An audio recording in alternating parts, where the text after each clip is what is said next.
Hello friends, വണ്ടി Toyota ഇന്നോവയാണ്. Innova 2012 മോഡലാണ്. വണ്ടി ഏകദേശം 1,48,000 കിലോമീറ്റർ ഓടിയിട്ടുണ്ട്. ജെന്യൂൻ കിലോമീറ്ററാണ്. റീ രജിസ്ട്രേഷൻ വണ്ടിയാണെങ്കിലും കമ്പനി സർവീസുള്ള വണ്ടിയാണ്. വണ്ടി പക്കയായിട്ടുണ്ട്. വണ്ടി സസ്പെൻഷൻ നോയ്സോ വേറെ എക്സ്ട്രാ കറപ്പുറ എന്നുള്ള നോയ്സോ ഒന്നുമില്ല, പക്ക നോർമലാണ്. അപ്പോൾ ഇതിൽ കസ്റ്റമർക്ക് ഉള്ള കംപ്ലയിൻ്റ് എന്ന് പറഞ്ഞു കഴിഞ്ഞാൽ ഒരു 100 കിലോമീറ്റർ സ്പീഡിൽ പോകുമ്പോൾ ഒരു ഹമ്മിങ് നോയ്സ് പോലെ വരുന്നു എന്നാണ് കംപ്ലയിൻറ്റ്. അപ്പോൾ നമ്മളിപ്പോൾ ഓടിച്ച് നോക്കിയപ്പോൾ, വണ്ടി എറണാകുളത്ത് നിന്ന് വണ്ടിയാണ്, നമ്മൾ ഓടിച്ച് നോക്കിയപ്പോൾ ആ ഒരു നോയ്സ് നമുക്ക് ഫീൽ ആകുന്നുണ്ട്. അത് മാത്രമല്ല ക്ലച്ചും ഇത്തിരി ടൈറ്റാണ്, റൈസും ആവുന്നുണ്ട്. ക്ലച്ച് മാറ്റിയിട്ട് ഏകദേശം കുറച്ചായിട്ടുള്ളൂ, കസ്റ്റമർ 1 മാസമായിട്ടുള്ളൂ. പക്ഷേങ്കിൽ ഇട്ടിരിക്കുന്ന ക്ലച്ച് വന്നിട്ട് വാല്യൂയുടെ ക്ലച്ചാണ് ഇതിനകത്ത് കയറ്റിയിരിക്കുന്നത്. എപ്പോഴും ടൊയോട്ടയ്ക്ക് വാല്യൂയുടെ ക്ലച്ച് സെറ്റ് ആവില്ല. മാരുതി അങ്ങനെയുള്ള വണ്ടിക്കൊക്കെ ആണെന്നുണ്ടെങ്കിൽ വാല്യൂ ഒക്കെയാണ്. പക്ഷെ ടൊയോട്ടയുടെ വണ്ടിക്ക് വാല്യൂ അത്രത്തോളം സക്സസ് ആവില്ല. ടൊയോട്ടയ്ക്ക് ഇടുകയാണെന്നുണ്ടെങ്കിൽ ഒന്നിലും എക്സ്ട്രീ അല്ലാന്നുണ്ടെങ്കിൽ ലൂക്കാണ് ബെസ്റ്റ്. നമ്മൾ റെക്കമെൻഡ് ചെയ്യുന്നത് ലൂക്കാണ്, കുഴപ്പമില്ല. അല്ലാന്നുണ്ടെങ്കിൽ ഓയിൽ ഇട്ടാൽ പിന്നെ ഒന്നും നോക്കാനില്ല. ഓയിൽ വരുന്നത് ഈ 2 ക്ലച്ചാണ് വരുന്നത്, എക്സ്ട്രീം ലൂക്കും. കൂടുതലും 100% അതാണ് വരുന്നത്. അപ്പോൾ ലൂക്ക് ഇട്ടാൽ നമുക്ക് കറക്റ്റ് പെർഫോമൻസും കിട്ടും. അതുപോലെ തന്നെ കാലിലേക്ക് നല്ല ഫ്രീ ആയിരിക്കും വണ്ടി. നമുക്ക് ക്ലച്ച് ഉണ്ടോ എന്നുള്ളത് പോലും അറിയില്ല. നമുക്ക് ബ്ലീഡ് ചെയ്യാതെ, എന്താ വെച്ചാൽ ലോഡില്ലാതെ ചവിട്ടുന്ന, പെഡൽ മാത്രം ചവിട്ടുന്ന ഒരു ഫീലേ നമുക്ക് അതിനകത്ത് വരുള്ളൂ. ലൂക്കിൻ്റെ ആകുമ്പോൾ ഇപ്പം തന്നെ അത്യാവശ്യം നല്ല ടൈറ്റ് ഉണ്ട് കാലിലേക്ക്, മനസ്സിലായില്ലേ? അത്രയും ടൈറ്റ് വരാൻ പാടില്ല. പിന്നെ അതുപോലെ തന്നെ ചെറിയൊരു റേസിങ്ങും ആവുന്നുണ്ട്. പുതിയ ക്ലച്ചാണ് പറയാനായിട്ട് വന്നാൽ തന്നെ ഞാൻ കസ്റ്റമറോട് ചോദിച്ചു, ഇട്ടിരിക്കുന്ന ക്ലച്ച് ലൂക്ക് ആയിരിക്കില്ല എന്ന് പറഞ്ഞു. അപ്പോൾ തന്നെ ചെയ്തവിടേക്ക് വിളിച്ച് ചോദിച്ച് കസ്റ്റമർ പറഞ്ഞു വാല്യൂയുടെ ക്ലച്ചാണ് അതിനകത്ത് ഇട്ടിരിക്കുന്നത്. നമുക്ക് ഓടിച്ചാൽ തന്നെ അറിയാം, നമ്മൾ സ്ഥിരം ചെയ്യുന്നത് കൊണ്ട് നമുക്ക് കറക്റ്റായിട്ട് അത് അറിയാൻ പറ്റും. അപ്പോൾ ആ ഒരു ഇതുണ്ട്. പിന്നെ അതുപോലെ തന്നെ ഒരു 1000 RPM ഇങ്ങനെ ഒരു 1000 RPM പിടിക്കുമ്പോൾ ബോഡി ഫുള്ളായിട്ട് ഊന്ന് പറഞ്ഞിട്ടൊരു നോയ്സാണ് വരുന്നത്. ഭയങ്കര ഒരു വൈബ്രേഷൻ, ഒരു ഉള്ളിലിരിക്കാൻ പറ്റാത്തൊരു വൈബ്രേഷൻ. ആ വൈബ്രേഷനാണ് നമുക്കൊരു 80-90 പോകുമ്പോൾ നമുക്ക് ബോഡിയിലേക്ക് ഫുള്ളായിട്ട് കിട്ടുന്നത്. അപ്പോൾ നമുക്കിതിലിപ്പോൾ ചെയ്യാനുള്ളതെന്ന് പറഞ്ഞാൽ ക്ലച്ച് മാറണം. റിലീസ് ബെയറിംഗ് വേണ്ട, പുതിയതായിരിക്കും അവർ ഇട്ടിരിക്കുന്നത്. അപ്പോൾ ക്ലച്ച് മാറണം. അതുപോലെ തന്നെ എൻജിൻ മൗണ്ടും ഗിയർ ബോക്സ് മൗണ്ടും മാറണം. പിന്നെ ഒരു 100ൻ്റെ മുകളിൽ പോകുമ്പോൾ ഒരു നോയ്സ് എന്ന് പറഞ്ഞാൽ വീൽ ബെയറിംഗ് നോക്കണം. പക്ഷേ വീൽ ബെയറിങ്ങിൻ്റെ ആണെന്നുണ്ടെങ്കിൽ നമുക്ക് 100 ഒരു 40-50 തന്നെ ആ സൗണ്ട് നമുക്ക് നല്ലോണം ഫീൽ ചെയ്യാൻ കഴിയും. പക്ഷേ കമ്പനിയിൽ കയറ്റിയപ്പോൾ ഏതോ വീൽ ബെയറിംഗ് പോയിട്ടുണ്ടെന്ന് പറയുന്നുണ്ടായിരുന്നു. അപ്പോൾ നമുക്കൊന്ന് നോക്കണം, ചെക്ക് ചെയ്യണം. ഏതോ സ്റ്റിയറിങ്ങിൻ്റെ ബോൾ ജോയിൻറ്റും കംപ്ലൈൻറ്റ് ഉണ്ടെന്ന് പറഞ്ഞു. അപ്പോൾ അതെന്തായാലും നോക്കണം. വണ്ടി പക്ക നീറ്റാണ് കേട്ടോ. ഈ ഒരു നമ്മൾ എപ്പോഴും വർക്ക് കഴിഞ്ഞ് വിടുന്ന ആ ഒരു ഫീലിംഗ് വണ്ടി എടുക്കുമ്പോൾ തന്നെ നമുക്ക് കിട്ടുന്നുണ്ട് ഇതിനകത്ത്. എന്ന് വെച്ചാൽ suspension noise, seat noise, door pad noise ഒന്നും തന്നെ ഇല്ല. പക്ക നീറ്റ് പറഞ്ഞാൽ പക്ക നീറ്റ് വണ്ടി.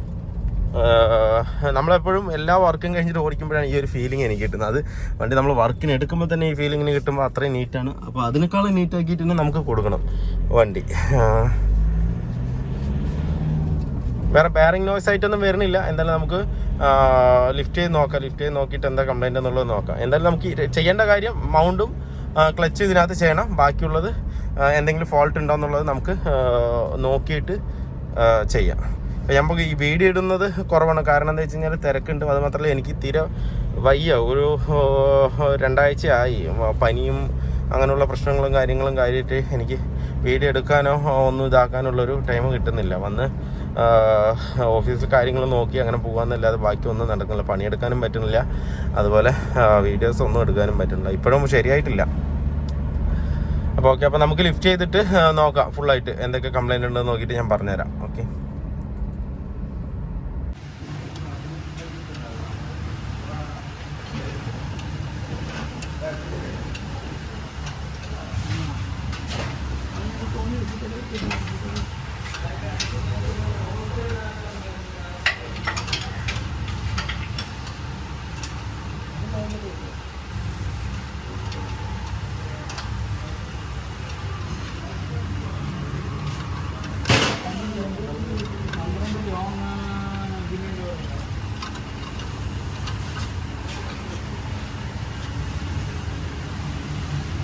ടൈറ്റ് ആയില്ല പറഞ്ഞ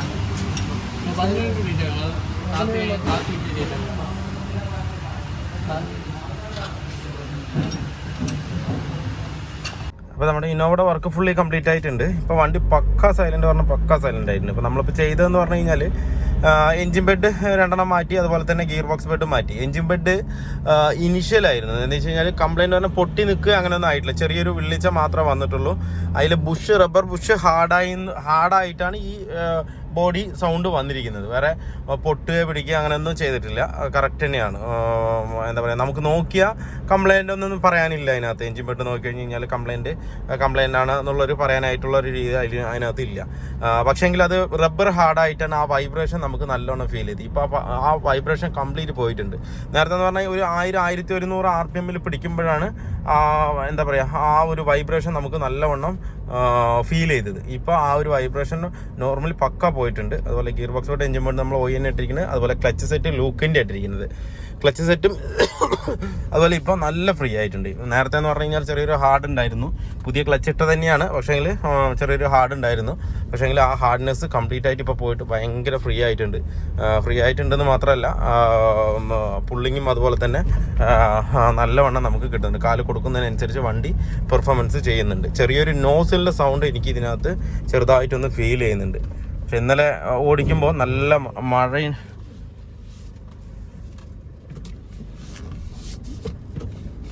നല്ല മഴയുണ്ടായിരുന്നു. അതുകൊണ്ട് എനിക്ക് ആ മഴയുടെ സൗണ്ടും കാര്യങ്ങളും കൊണ്ട് എനിക്ക് നോസിലിൻ്റെ സൗണ്ടൊന്നും കറക്റ്റായിട്ട് കിട്ടിയിരുന്നില്ല. പക്ഷേ ഇപ്പോൾ നമ്മൾ നല്ലോണം ഒന്ന് റേസ് ചെയ്ത് കൊടുക്കുമ്പോൾ ചെറിയൊരു നോസിലിൻ്റെ നോയ്സ് ചെറുതായിട്ടൊന്ന് ഫീൽ ചെയ്യുന്നുണ്ട്. ഒരു ഇഞ്ചക്ടർ ക്ലീനർ മേടിച്ചൊഴിച്ച് സെറ്റ് അയക്കാൻ മതിയാവും തോന്നുന്നുണ്ട് എനിക്ക്. അത്രയുള്ള ഒരു പ്രശ്നമുള്ളൂ, വലിയ പ്രശ്നമൊന്നുമില്ല. ചെറിയൊരു ഫീലിംഗ് നമുക്ക് ഓടിക്കുമ്പോൾ കിട്ടുന്നൊരു ചെറിയൊരു ഫീലിംഗ് അത്രമാത്രമേ ഉള്ളൂ, വേറെ കുഴപ്പമൊന്നുമില്ല അതിനകത്ത്. ബാക്കിയെല്ലാം പക്ക തന്നെയാണ്. അതുപോലെ തന്നെ ക്ലച്ചിൻ്റെ കാര്യത്തിലും മാറ്റിയിട്ട് അവർ 1 മാസമായിട്ടുള്ളൂ എന്നാണ് പറഞ്ഞു. പക്ഷേ അത് ഒത്തിരി അത്യാവശ്യം കാലിലേക്ക് ടൈറ്റ് ഉണ്ടായിരുന്നു. പക്ഷേ ഇപ്പോൾ അത് ഭയങ്കര ഫ്രീ ആയിട്ട് സ്മൂത്ത് ആയിട്ടുണ്ട്. പിന്നെ വേറെ ഇൻറ്റീരിയൽ സൗണ്ടോ ഡോർ പാഡോ കാര്യങ്ങളോ സൗണ്ടോ ഒന്നും നമുക്ക് ചെയ്യാനില്ല, ഒരു സൗണ്ടും ഇല്ല വണ്ടിക്ക്. വണ്ടി നീറ്റായിട്ട് തന്നെയാണ് ഇരിക്കുന്നത്. വണ്ടി മറ്റേ റീ രജിസ്ട്രേഷൻ വണ്ടിയാണ്, അങ്ങനെയാണെന്നുണ്ടെങ്കിലും വണ്ടി പക്ക നീറ്റായിട്ട് വെച്ചിട്ടുണ്ട്. ഉത്തർപ്രദേശ് വണ്ടിയാണ് വണ്ടി, ഇതിൽ റീ രജിസ്ട്രേഷൻ ചെയ്തിട്ടില്ല.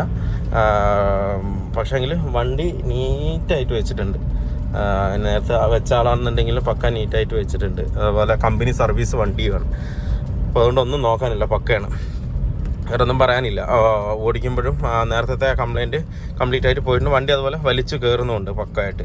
പിന്നെ കസ്റ്റമർക്ക് ലെഫ്റ്റ് സൈഡ് മഡ് ഫ്ലാപ്പ് ഒന്ന് വണ്ടി ഓടിക്കുമ്പോൾ ഒരു മുട്ടലുണ്ടെന്ന് പറഞ്ഞിട്ടുണ്ടായിരുന്നു, അതും നമ്മൾ അതിനകത്ത് ക്ലിയർ ചെയ്ത് കൊടുത്തിട്ടുണ്ട്. എപ്പോഴും ടൊയോട്ടയ്ക്ക് ക്ലച്ച് ഇടുമ്പോൾ ലൂക്ക് തന്നെ ഇടാൻ ശ്രമിക്കുക. ഇന്നോവയ്ക്ക് മെയിനായിട്ട് ലൂക്ക് ഇട്ടാലേ ആ ഒരു പെർഫോമൻസ് നമുക്ക് നല്ലവണ്ണം കിട്ടുള്ളൂ.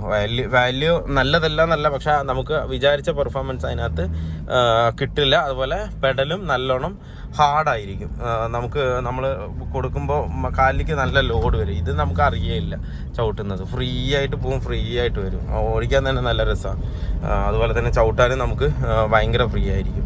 അപ്പോൾ എപ്പോഴും ഇടുമ്പോൾ ലൂക്കിൻ്റെ ക്ലച്ച് തന്നെ മാക്സിമം ടൊയോട്ടയ്ക്ക് ഇടാൻ നോക്കുക. പിന്നെ മാരിക്കൊക്കെ ആണെങ്കിൽ വാല്യൂ ഒക്കെ ഇട്ട് കഴിഞ്ഞാലും കുഴപ്പമില്ല, അതിന് ഏകദേശം ഓയി വരുന്ന തന്നെ വാല്യൂയുടെ ക്ലച്ച് തന്നെയാണ് വരുന്നത്. അതുകൊണ്ട് ആ ഒരു പെർഫോമൻസിന് ആ ഒരു വണ്ടിക്ക് ആ ഒരു ക്ലച്ച് മതിയാവും.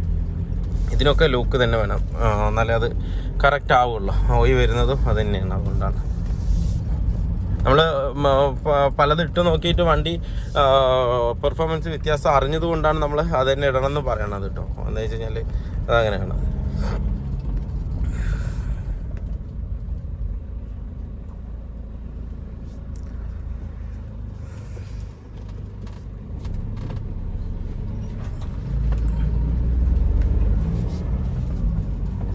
അതുപോലെ മാക്സിമം മൗണ്ടുകളൊക്കെ ഇടുമ്പോൾ എന്താ പറയുക, ഒറിജിനൽ തന്നെ മൗണ്ടൊക്കെ ഇടാൻ നോക്കുക, എന്നാലും ആ സീറ്റിങ്ങും കറക്റ്റ് ആവുള്ളൂ, ആ ഒരു പെർഫെക്ഷനും അതിനകത്ത് വരുള്ളൂ. അതിപ്പോൾ നമ്മൾ സാധാക്കി ഇടുകയാണെന്നുണ്ടെങ്കിൽ അതിൻ്റെ റബ്ബറിൻ്റെ ക്വാളിറ്റിയിൽ വ്യത്യാസമുണ്ട്.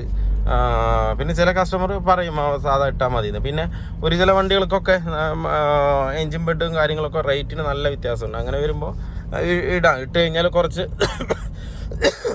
ഓയിഡ് അത്ര ലാസ്റ്റ് ആയില്ലെങ്കിലും അത്യാവശ്യം നിൽക്കും. നമ്മളിപ്പോൾ ഹുണ്ടായി അങ്ങനെയുള്ള വണ്ടികൾക്കൊക്കെ, വലിയ വണ്ടികൾ വെർണ അങ്ങനെയുള്ള ക്രെറ്റ അങ്ങനെയുള്ള വണ്ടികൾക്കൊക്കെ നമ്മൾ അതർ മേക്കനെയാണ് ഇട്ട് കൊടുക്കുന്നത്. ഫോർഡിനാണെന്നുണ്ടെങ്കിലും ഫോർഡിനൊക്കെ മാക്സിമം OEN ഇടും, ഇല്ലാത്ത പക്ഷം നമ്മൾ അതർ മേക്ക് തന്നെയാണ് ഇട്ട് കൊടുക്കുന്നത്.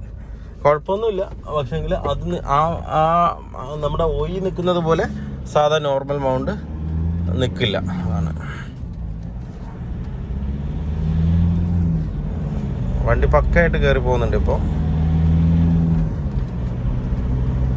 നല്ല പെർഫോമൻസ് ഉണ്ട്. അപ്പോൾ വീഡിയോ എല്ലാവർക്കും ഇഷ്ടമായിരുന്നു ലൈക്ക് ചെയ്യുക, ഷെയർ ചെയ്യുക, അതുപോലെ തന്നെ സബ്സ്ക്രൈബ് ചെയ്യാതെയാണ് വീഡിയോ കാണുന്നതെങ്കിൽ ഒന്ന് സബ്സ്ക്രൈബ് ചെയ്ത് സപ്പോർട്ട് ചെയ്യുക. അപ്പോൾ മറ്റൊരു വീഡിയോയിലേക്ക് കാണുന്നവരെ എല്ലാവർക്കും ബൈ.